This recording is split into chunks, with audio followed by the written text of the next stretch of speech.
Leia! For today's video, me and my team are going to explore Cagayan de Oro to find IT group, and now we are here at Gaston Park. So let's start our journey. Bye!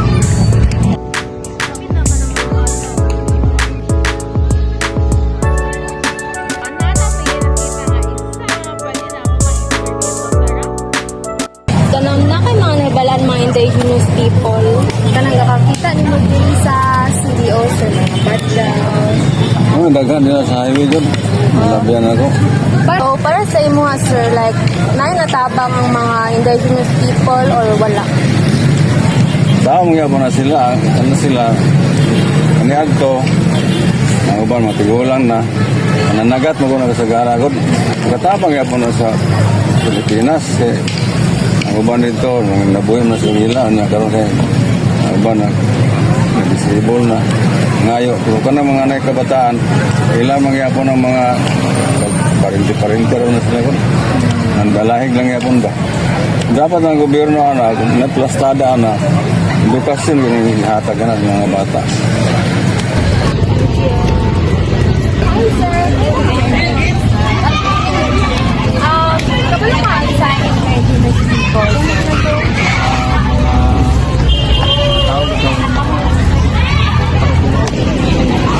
Parang sa isuhan, sir, kung sa insights mo sa ila kung makakita kang mga IT group.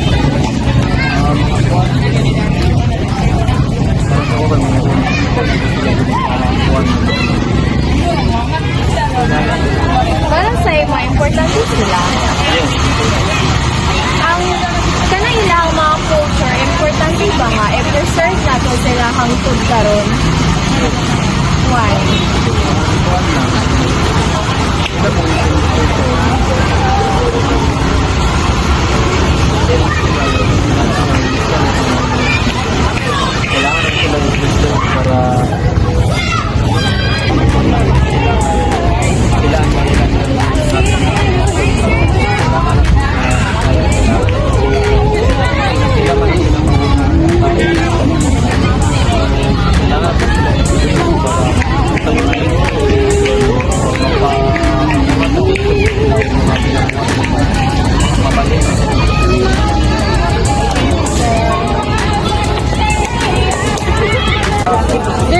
Sa inyo ha, sir, ang saka-importante ang indigenous people sa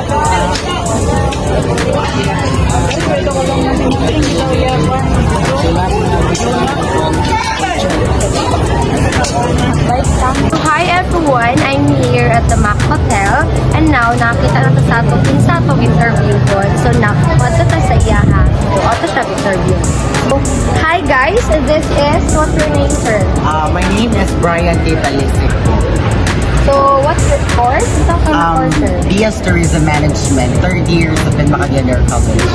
So, I'm Ange, and I'm Angeline, sir. Nice to meet you po. So, nice to meet you. So, karon nag-question me sa imo ha, about sa indigenous people. So, first question, sir, as a nomad or as an indigenous people, can you describe some key tradition or customs that are important in your community? But before of that, introduce that. Asa ka na belong na indigenous people? So, since I came from Bukidnon, no, province of Bukidnon, and then, sa 7 ka tribes nga continuously ga-improve and naagyapon karon ga-stay sa Bukidnon, I belong to Higaunon tribe. Full ka na higaon. 1/4 na lang po. So, can you describe some key traditions or customs that are important sa inyong community? Sa amo is since na ang 7 ka tribo sa Bukidnon. So we celebrate that one during at the month of April every year, which is ang Kamulan Festival. Dira gina-showcase ang different nga mga traditions and cultures and also mga practices sa 7 ka tribes of Kuan. Mo siya pinaka-importante po na siya kay dira bitaw, and that way nga dili malimtan sa lumulupyo sa taga Bukidnon, especially those who are belong with the 7 tribes of Bukidnon nga dili nila malimtan kung unsa ka importante ang mga indigenous people kasi sila pinakauna gyud sa So, in that way, sa inyong pagpuyo sa Kabanglasan, paano ma-shape inyong cultural identity? Actually, ang among school is mas duol ilang heart to mga lumad. So, tanan mga lumad coming from Bukid yun siya padulong dito sa sentro sa Kabanglasan kaya dito man nalokit ang eskwelahan. So, tanan nga mga lumulupyod ay tanan nga nag-eskwela sa eskwelahan is mostly yung tanan halusa is mga lumad. So, ang cultural identity is more on kanang wala man nimo naapektuhan but more of ito may kanang mas ni-boom siya ba tungod kay ang pagtan-aw manggod sa ubang tao pag mo speak pag makadungog sila lumad is more kalutan dito mahadlok ingnana but no being part of lumad is ano bitaw makaingon ka nga the best aside from you gonna enjoy sa ilang mga dialect nga ginakuan actually malingaw gyud ka and nasa ilaha ang pagka-hospitable palabi na kaya pag na mga tourists mga turista nga madto sa Abuha then ang mag-entertain is more on mga lumad kasi lumad man nakapagod kung sa mong spilan po gina-promote gid po nila ang higaunon kay naman po ni kanang namin nay sa isa ka year nga mag-celebrate ni sa mga lumad mag-celebrate ni sayo-sayo mga traditions and cultures nga dito siya i-showcase which is dito pa lang gikan sa musbilahan murag na molds na mi ba na mold na mi na mulat mi ug unsa ang higaunon tribe.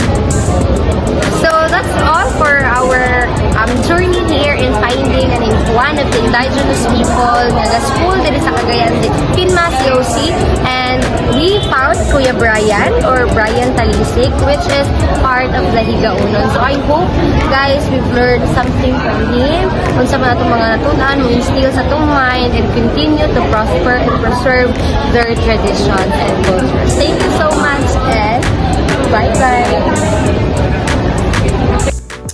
Hi guys, so right now we are on our way to interview a Higaunon individual to know more about their way of life, their culture, as well as on how they uphold pag-preserve sila ang culture given the current modern era with technology. So let's find out.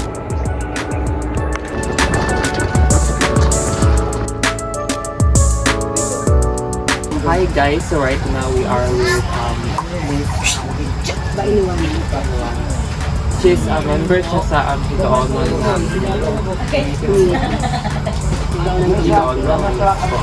so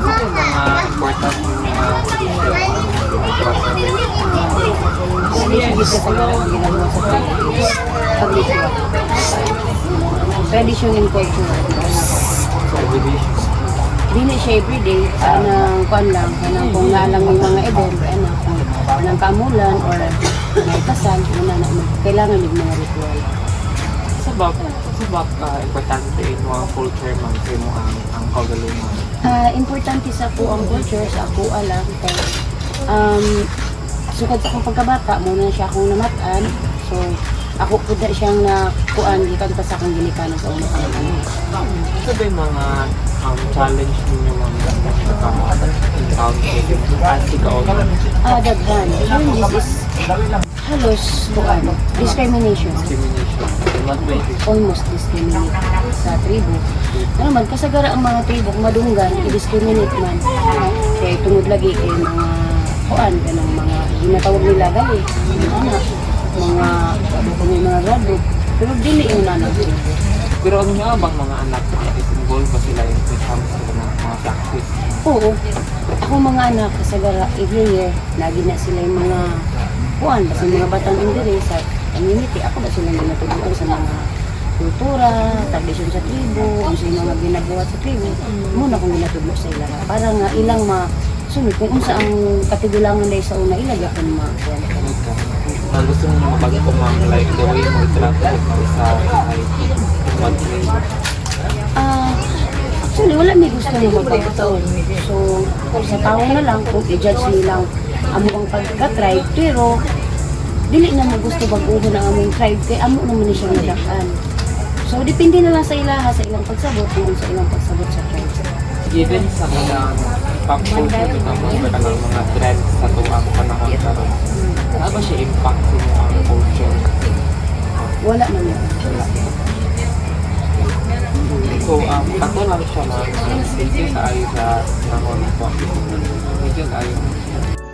So hello everyone. So karon nakakita na pud ko og person nga i-interview about sa ila ang insights or opinion about IP group. Sir, ano yung mga ngalan sir? Ako tayo si Dante Dao. So ano yung mga insights about sa IP group? Ang ako paglantaw about anak sa mga IP groups, ato silang matawag na appeal sila sa mga lumans or appeal usab sila sa mga ninuno. Ug sila o dako kay kalabutan sa ato ang kinabuhi tungod kanila usa sila nga nakiglaban aron makabot na to ang atong kabot na to ang independence sa atong nasod. Usa sila ato silang kuan nga special sila gyapon maskin sa ilang mga kuan labi na itong mga hitas, mga luman, mga muros, mga maranaos. Dapat ato silang tagaan og dungog kasi dungog usab. Ug ako sa narantaw nga ako usab sa ilang kalabutan sa atong panggobyerno sa atong kinabuhi. So dagan kayong salamat sir.